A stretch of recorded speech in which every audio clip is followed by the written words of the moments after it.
Hello guys, welcome to Tech Helpline. I hope you all are doing well.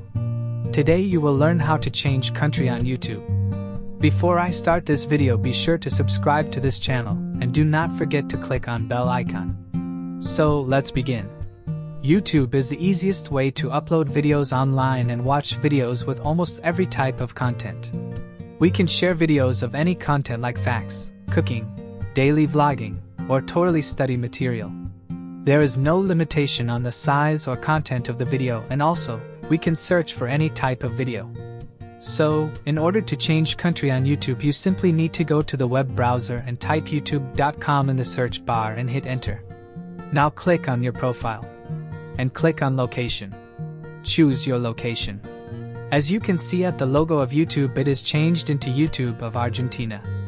Now when you click on trending icon, it will show you the trending videos of Argentina.